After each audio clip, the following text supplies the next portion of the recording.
Hello student, welcome to my channel BCA वाले गुरुजी। BCA वाले गुरुजी channel में आपका स्वागत है। आज हम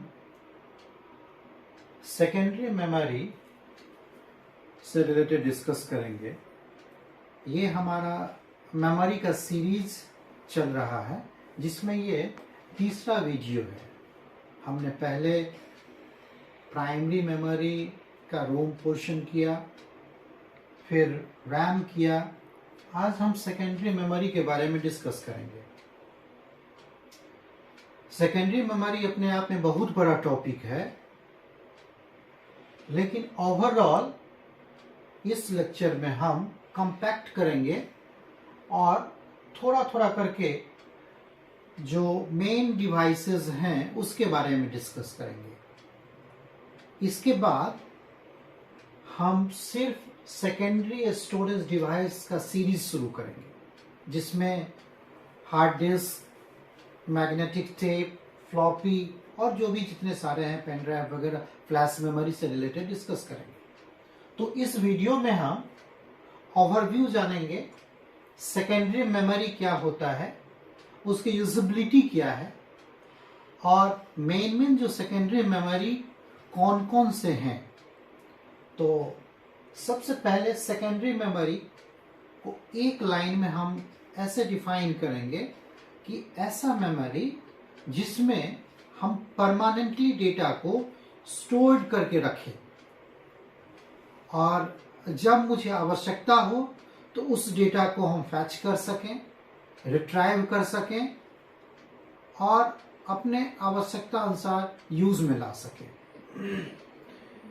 बेसिकली सेकेंडरी मेमोरी का पर्पस यही होता है, इसीलिए इसे नॉन वोलाटाइल कहा जाता है। नॉन वोलाटाइल के बारे में भी हमने डिस्कस किया। एक बार जब आपने उस मेमोरी में डेटा को डाल दिया तो वो डेटा इरेज नहीं होगा।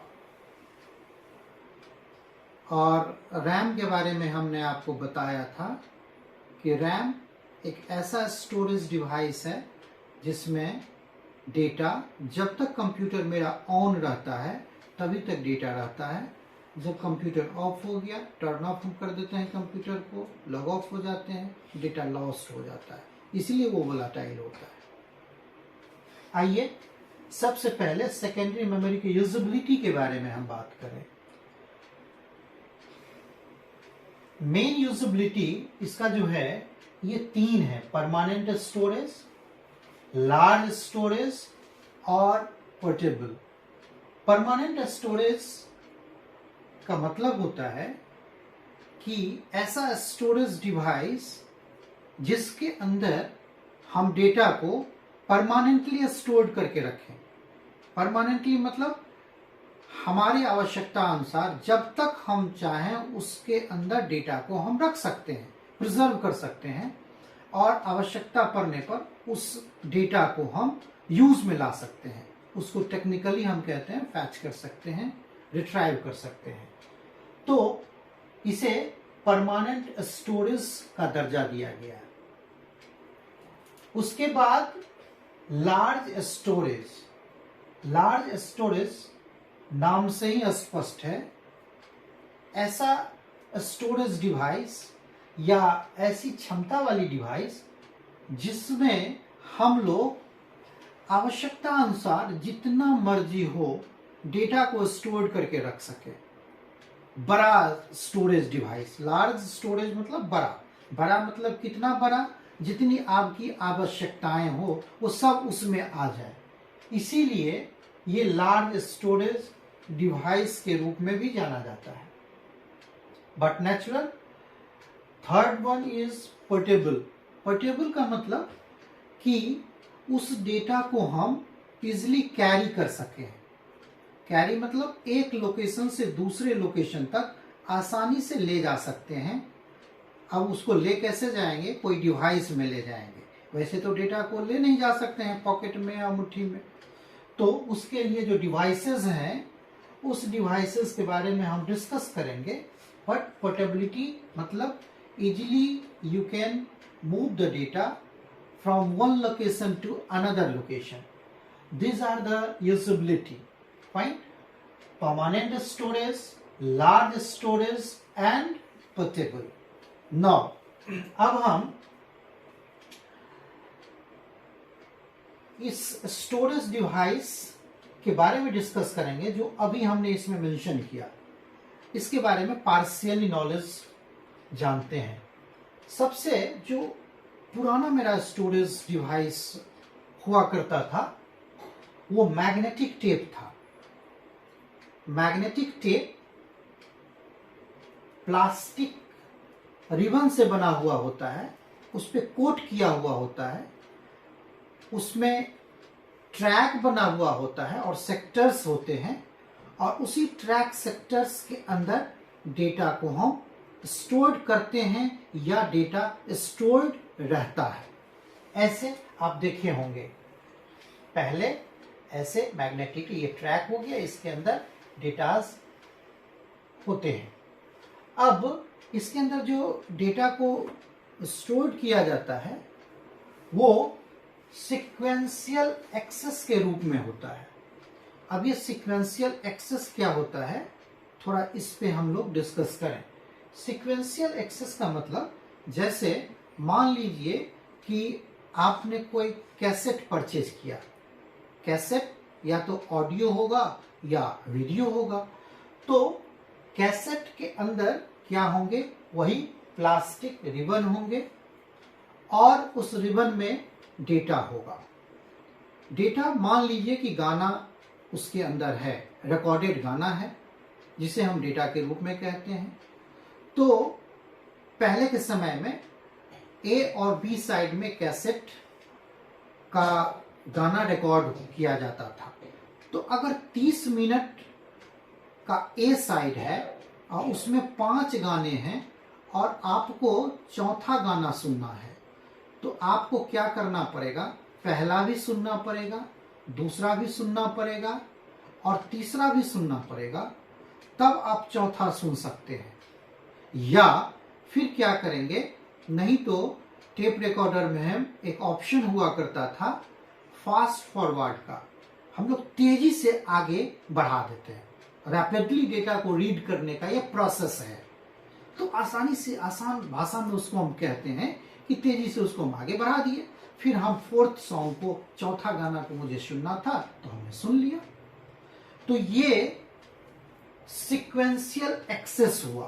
तो एक लाइन में हम ये कह सकते हैं कि मैग्नेटिक टेप सीक्वेंशियल एक्सेस को सपोर्ट करता है और इसके अंदर डेटा सीक्वेंशियली स्टोर्ड किया जाता है।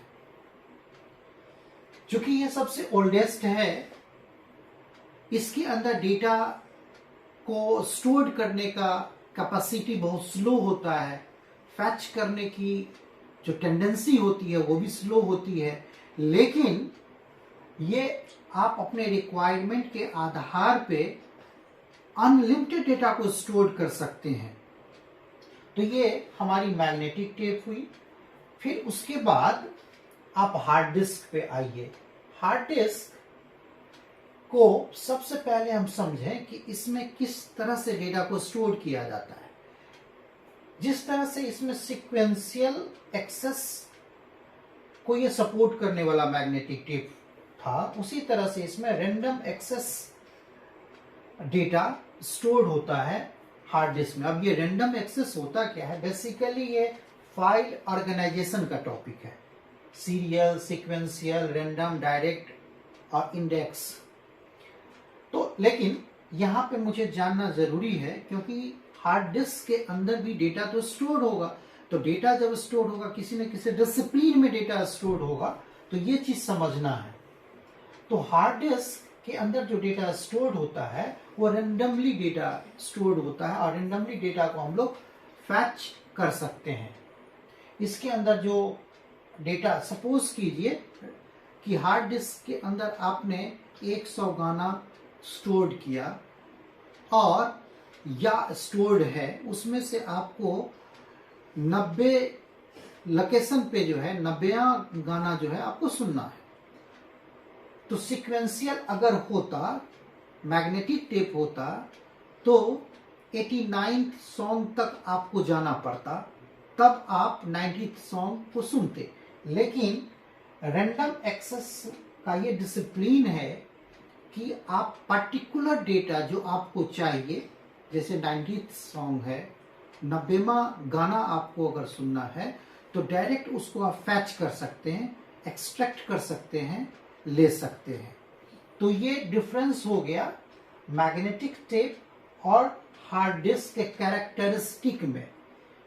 उसके बाद इसकी बनावट भी अलग होती है और उसके अंदर जो उसका साइज होता है वो भी डिफरेंट होता है।